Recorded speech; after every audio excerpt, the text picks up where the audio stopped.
L'armée malienne communique sur ses actions. Le chef d'état-major général des armées était face aux hommes des médias. Il a été question des efforts des FAMA dans la sécurisation du territoire national. Dans cette émission, il sera également question du rôle des journalistes en cette période de crise. Vous aurez l'avis de certains confrères et surtout celui de notre invité du jour sur le sujet. Voilà pour le sommaire. Bonsoir à tous et bienvenue dans ce nouveau numéro de votre émission Défense citoyenne. L'objectif de l'armée, c'est la sécurisation de l'ensemble du territoire national. Tels sont en substance les propos du chef d'état-major général des armées lors de la traditionnelle conférence de presse de l'armée. Une rencontre suivie par notre reporter Aloussé Touré. Devant les hommes de médias, le chef d'état-major des armées a donné les gages d'une armée professionnelle et respectueuse des droits de l'homme dans toutes ses opérations sur le terrain. Le général Omar Diarra a donné la vision qu'il entend imprimer à notre armée. Ma vision militaire au niveau du état-major général des armées, elle s'articule autour d'une armée autonome. Il faut que nous gardons notre autonomie. Ça, c'est le point essentiel. Il faut que nous soyons une armée républicaine, confiante en ses capacités. Les grandes lignes de cette vision, nous sommes là, nous travaillons pratiquement sur trois grandes lignes, trois grands axes d'effort. Il s'agit de la conduite des opérations militaires. Nous sommes venus, il y a le plan Maliko, opération Maliko. Il s'agit d'un plan qui a été élaboré, une approche globale de la gestion de la crise au Mali. Et ce plan-là, c'est un plan militaire, mais il intègre pratiquement tous les leviers de l'État. La deuxième opération majeure sur laquelle nous sommes, ça c'est l'opération Kélétigui. Kélétigui, effectivement, l'année dernière, on avait commencé. Il s'agit de rechercher et de détruire les sanctuaires terroristes. C'est qu'il y a certaines zones, certaines forêts qui sont là, qui représentaient vraiment des dangers. Je vais donner pratiquement le cas de la forêt de Ouagadougou, vers la frontière mauritanienne, voilà, qui est reconnue être vraiment un refuge de terroristes le long de la frontière avec le Burkina. La troisième opération majeure sur laquelle nous sommes, ça c'est un projet. Il s'agit de l'opération Tilekoura. Tilekoura, depuis les événements le 2 août, effectivement, on nous avait instruit de travailler par rapport à la sécurisation du processus électoral. Sur les élections restent une priorité, c'est une priorité du gouvernement. Et nous sommes déjà avancés dessus, nous sommes en train de travailler. Le professionnalisme, bien sûr, mais aussi l'autonomie, un aspect cher aux premiers soldats du pays depuis le 1er septembre 2020, date de sa nomination. Connu pour être un homme intègre mais surtout discret, le SEMGA rassure sur le processus de recrutement qui vise à doter notre outil de défense d'hommes et de femmes capables de relever les défis. Les directives que nous avons données, nous avons dit à nos forces au niveau de chaque état-major et direction des services de travailler à prendre le leadership des actions. Les gens sont venus nous aider, nous profitons beaucoup de leur expertise. Il faut que nous profitons pour développer nos propres capacités. Et en l'espace d'un mois, en l'espace d'un certain moment, qu'on soit vraiment autonome et qu'on dise, voilà, maintenant vous êtes là, nous sommes bons, faire ce que, voici, nous pouvons le faire. Et peut-être leur rôle sera seulement un rôle d'accompagnement. C'est un recrutement spécial, un recrutement normal, tu viens, tu dis, j'ai l'honneur au chef d'état-major, j'ai l'honneur, et puis tu écris ta demande. Mais la condition, c'est l'arme. Il y a l'arme, il y a les munitions, il y a certains critères qui sont là pour nous permettre de venir. L'avenir se construit dès aujourd'hui et le général y a déjà pensé et a mis sur pied un projet y dédié. Il y a beaucoup de choses qui sont en cours déjà et nous allons continuer tout ce que nous avons fait l'année dernière, en 2021. Il y a toujours ces projets qui vont continuer cette année encore. Et le projet d'avenir, c'est quoi? C'est de renforcer la formation et l'entraînement au niveau des hommes. Parce que ça, c'est vraiment le credo au niveau de l'état-major général des armées. Une structure est là, l'état-major général des armées est là pour conduire les opérations. Mais pour conduire ces opérations, il faut que les armées, l'armée de terre, l'armée de l'air, la garde nationale, toutes ces armées recrutent, former les gens, préparer les hommes et les mettre à la disposition de l'état-major général pour que nous les employons au commun. Le recrutement spécial et le DDR constituent également des sources de renforcement de l'armée en personnel. Quant aux droits de l'homme, ils constituent une priorité pour les responsables de l'armée. Le directeur de la justice militaire à ses côtés ne dirait pas le contraire. À présent, je vous invite à découvrir avec Boubacar Kanouté le contenu du communiqué hebdomadaire de l'état-major général des armées. Communiqué 0 numéro 22 de l'état-major général des armées. Les forces armées maliennes FAMA continuent de consolider les acquis opérationnels face à des terroristes en débandade, tentant de se réorganiser par endroits avec des capacités de nuisance visant les vulnérabilités des FAMA pendant les déplacements et les cibles molles. Leurs actions se reposent principalement sur la pose des engins explosifs improvisés EI, le sabotage des réseaux, GCM, des tirs indirects, des civils comme boucliers humains et des actions de perfidie. L'état-major général des armées porte à la connaissance de l'opinion que les FAMA maintiennent leur dynamique offensive de recherche et destruction des sanctuaires terroristes dans le cadre du plan Baliko et de l'opération Keleti. Depuis le dernier communiqué en date du 15 mars 2022, en plus des activités de routine, de sécurisation de foires, d'escorte, de relève de patrouilles, de sécurisation des personnes et des biens, de même que la lutte contre la contrebande. L'intensification sur la recherche du renseignement et le contrôle des zones particulièrement au centre et au sud se sont poursuivis avec les actions majeures résumées comme ci-dessous. Les priorités opérationnelles ont porté sur la consolidation des unités FAMA de Tessit et la relève descendante de Boni consécutive à la réaction aéroterrestre contre les terroristes dans la journée du 21 mars 2022. Dont le bilan cumulé provisoire a évolué comme suit. Côté ami, 4 morts, 17 blessés, dont 7 graves. Le bilan à ce jour est porté à 16 morts, 18 blessés et des dégâts matériels. Côté terroriste, 13 terroristes neutralisés, 2 interpellés. Le bilan a évolué à 37 terroristes, 2 interpellés et des armes et munitions récupérées. Les actions aériennes de renseignement continuent dans les secteurs de Serment et Tessit pour des éventuelles frappes. Par ailleurs, les actions majeures de la semaine se résument à des reconnaissances offensives dans les sanctuaires terroristes, principalement dans la région de San, Koutiala, Banyagara, Ségou, Tombouctou et Mopti, avec le bilan cumulé suivant. 6 suspects terroristes neutralisés et 32 chasseurs d'oiseaux interpellés avec la récupération d'un fusil mitrailleur PM, 4 PM et 2 carabines chinoises. Les chasseurs détenteurs de fusils de chasse ont été libérés et invités à rejoindre le processus du recrutement spécial. 3 terroristes neutralisés, 5 AK-47 récupérés, 20 motos détruites, 3 radios récupérées dans le secteur de Mondro, 11 suspects terroristes transférés à la brigade d'investigation de lutte contre le terrorisme, dont les présumés combattants Boubacar Nou Diallo, Paté Diallo, Oussey Bari, Oumar Koli Bari, Ismaël Bari, Abdoulaye Faki Traoré, Oumar Traoré, Abdou Samba Bari et le présumé spécialiste et poseur d'engins explosifs improvisés EI. Mahmoudou, de même que le présumé logisticien Sidi Diko. Par ailleurs, les reconnaissances offensives sur les sites de dépôt des zakat collectés de force aux populations ont permis de récupérer 5 tonnes de vivres dans les diverses localités des régions de Mopti et de Ségou. L'état-major général des armées rassure que les actions de recherche, de renseignement, de surveillance, de poursuite et de neutralisation des terroristes dans leurs sanctuaires et leur interpellation dans les zones urbaines se poursuivront indéniablement et les FAMA s'adapteront au mode d'action des terroristes. L'état-major général des armées invite les populations à se démarquer des terroristes pour minimiser les risques des dommages collatéraux, sachant que la leçon apprise pendant les dernières actions confirme l'emploi de civils comme des boucliers humains.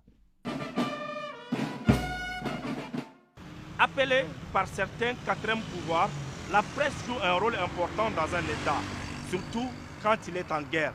Certains confrères se sont prononcés au micro de Souleymane Sidibé sur la question suivante.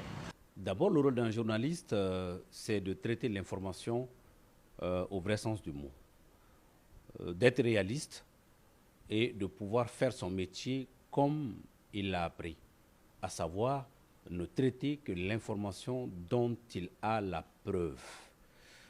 Cela suppose qu'il doit faire attention à la sensibilité de l'information. Je pense que nous devons servir de phare aux populations. Nos écrits, nos comptes rendus doivent refléter la situation sur le terrain. En ce sens que nous devons être assez responsables. Nous avons le devoir d'informer de façon juste et correcte. Ne pas envenimer la situation qui est déjà précaire, mais ne pas surtout mentir aussi. Actuellement, le Mali vit une situation, une crise multidimensionnelle. Nous devons servir de baromètre à la population en ce sens que nous devons véhiculer la bonne information, en fait suivre l'éthique et la déontologie telle qu'on nous apprend dans les écoles de journalisme. Nous sommes dans une guerre globale, à la fois diplomatique, à la fois médiatique, à la fois sécuritaire, à la fois économique et un peu tout. Le rôle des médias, évidemment, il est central. Il est central dans un contexte où on sait que de plus en plus les informations sont capitales. Nous savons que l'armée a des couloirs de communication dirigés notamment par la DIRPA. Mais ce que moi je trouve beaucoup plus regrettable, ce sont les réseaux sociaux beaucoup plus qui enflamment, qui compliquent la situation. Même souvent, lorsqu'on a envie de rectifier, de se rattraper, ça trouve que souvent c'est trop tard. Avant d'être journaliste, nous sommes les fils du pays. Et notre rôle, c'est d'inscrire dans l'apaisement. Notre rôle, c'est de faire de telle sorte que nous aussi, nous puissions exercer notre profession dans la quiétude. C'est pourquoi on ne manque pas toujours de sensibiliser à nos confrères qui sont en ligne, que même si ils ont vérifié certaines informations qui sont vraies, qui sont réelles, ils doivent s'abstenir de publier ces informations. Et si ces informations peuvent nuire la cohésion sociale, peuvent nuire les vivre ensemble, ces professionnels aujourd'hui doivent s'abstenir à ne pas publier. Cette semaine, nous sommes partis à la rencontre de Baba Dakono. Il est chercheur sur des questions de gouvernance et de sécurité. Il s'est prononcé au micro d'Ibrahim Khalid Toula sur l'importance de l'accompagnement de la population pour la réussite des missions de l'armée. Vous demandez les liens entre la population et l'armée. Je pense qu'il y a l'idéal de lien, il y a la réalité opérationnelle. L'idéal de lien, c'est un lien de confiance mutuelle. Une population qui a confiance en son armée et une armée qui est au service de sa population. Aujourd'hui, on a de façon historique des rapports qui se sont développés entre population et l'armée, basés sur les contextes changeants du pays. Donc on ne peut pas dire que pendant toute l'histoire post-indépendance du pays, on a eu le même type de relations. Les relations ont évolué avec le temps. Comme vous le savez, le pays a connu un régime militaire, un régime démocratique, et en fonction de ces différents types de régimes, des rapports se sont établis entre les populations et son armée. Mais aujourd'hui, il est clair que de plus en plus, ce lien de confiance est en train de se recréer, et il est important de l'entretenir parce que le rapport de confiance est la base de tout rapport entre une armée et sa population. Le premier aspect pour entretenir ce rapport et ce lien de confiance qui se recrée, c'est la communication. La communication dans les deux sens. Cela implique pour les forces armées de sécurité de tenir les populations informées de leur action, mais aussi de l'objectif recherché à travers les campagnes militaires qu'on observe dans le pays. D'autre part, en ce qui concerne les populations, c'est aussi de s'assurer que les opérations qui se déroulent sur le terrain se font sur la base de connaissance de l'environnement. Les forces de défense ne peuvent pas tout connaître dans l'environnement dans lequel elles évoluent. Elles ne peuvent le comprendre qu'à travers ce que les populations disent et mettent à leur disposition. Donc au-delà, parce que quand on parle de rapport et de communication entre population et armée, les gens pensent tout de suite au renseignement, qui est fondamental. Le renseignement humain dans le cadre de la lutte contre le terrorisme est très important et même très déterminant. Il y a l'engagement de la population qui est peut-être un peu éloigné des théâtres d'opération. Je prends l'exemple des grandes villes ou Bamako, où nous avons une population qui, tous les jours, manifeste son soutien et son adhésion à l'action de l'armée. Je pense que c'est un soutien qui n'a pas de défaut, qui n'a pas fait de défaut et qui ne faiblit pas. Et c'est un soutien moral très important. Au-delà de ce soutien moral, il y a le second degré d'engagement qui est celui des populations qui sont exposées, qui sont sous le théâtre des opérations. Là, c'est beaucoup plus compliqué parce que nous savons que la collaboration, le partage d'informations peut être par moment source de danger pour les populations elles-mêmes. Donc c'est pourquoi il est important, je le disais tout à l'heure, c'est le rôle des populations, mais c'est les forces de défense et les autres pouvoirs publics qui doivent créer le cadre de collaboration qui puisse permettre aux forces de défense de tirer le maximum d'informations, de renseignements et de connaissances du terrain. Ça ne peut se faire sans les populations, mais il faut créer un cadre sécurisé pour que cette collaboration ne mette pas en danger les populations. Donc protéger, donner les assurances et être professionnel. Une guerre se gagne aussi avec des hommes bien formés. C'est pourquoi une vingtaine d'officiers viennent de suivre un stage de réadaptation de quelques mois à Koulikoro. Le but est d'adapter les connaissances acquises par ces officiers à travers le monde au contexte purement malien. Le commentaire est signé Arjou Matina. L'armée malienne engagée dans une guerre asymétrique renforce ses capacités dans tous les aspects liés au contexte actuel, cela en vue de neutraliser l'ennemi. Ainsi, des officiers maliens apprennent dans plusieurs écoles, des renommées à travers le continent, les tactiques et stratégies en matière de défense. Ma formation professionnelle, je suis un ingénieur en NBC, c'est-à-dire j'ai appliqué en NBC. J'ai été en Allemagne pour mes cours d'officier qui a duré 2 années. D'abord, ces cours d'officier étaient purement basés sur l'interarme, c'est-à-dire on a pratiqué pratiquement toutes les armes. Et pendant ma 3e année, je me suis spécialisé sur les armes nucléaires, biologiques et chimiques. Ainsi, plusieurs officiers, au total 20, viennent de suivre un stage de réadaptation de quelques mois à Koulikoro, dans la région du Mékétan. Je suis l'officier stagiaire Sunkalo Keita du cycle de réadaptation de l'EMIA. Moi, j'ai fait ma formation en Algérie. Je suis l'officier stagiaire Boubacar Koulibaly, actuellement en cycle de réadaptation ici à l'EMIA. J'ai suivi une formation d'officier en Allemagne, à Dresden, à l'école d'officier de l'armée de terre. Je m'appelle Founé Bougari Dansoko.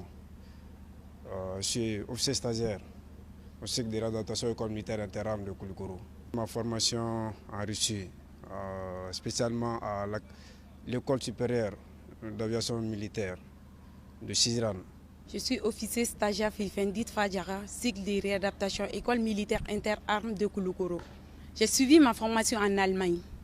Je suis officier stagiaire Mamadou Traoré. J'ai suivi ma formation professionnelle au Togo, plus précisément à l'école de formation des officiers des forces armées togolaises. Ces renforcements de capacités a pour but d'harmoniser le mode d'exécution adapté au contexte actuel dans notre pays. Et un petit bonus pour vous avant de boucler cette émission, découvrez cette compilation vidéo de nos braves soldats sur le terrain. D'ici là, je vous donne rendez-vous la semaine prochaine pour un autre numéro. Merci d'avoir été des nôtres.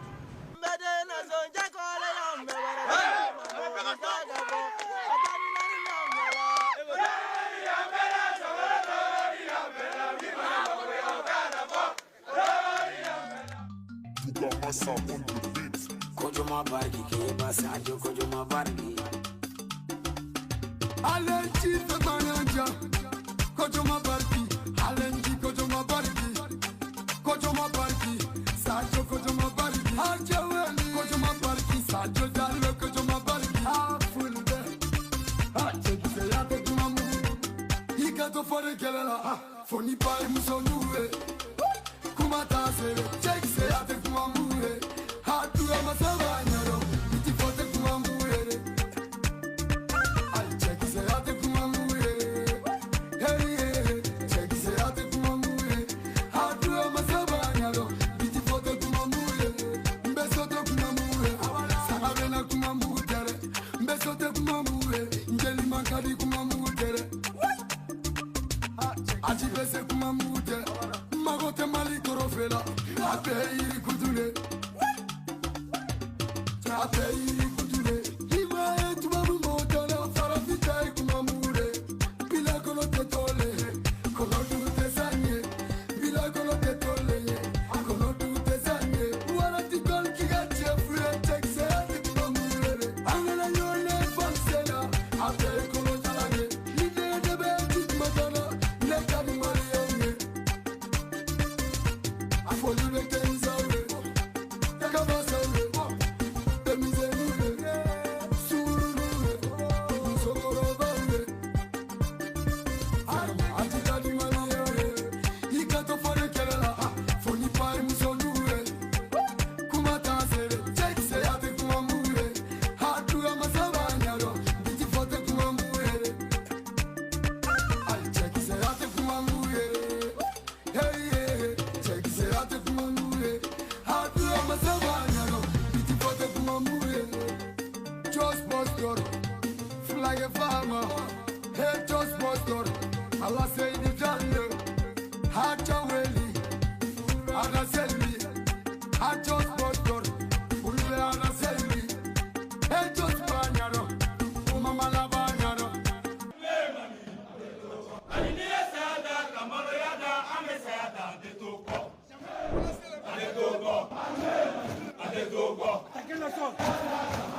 Mali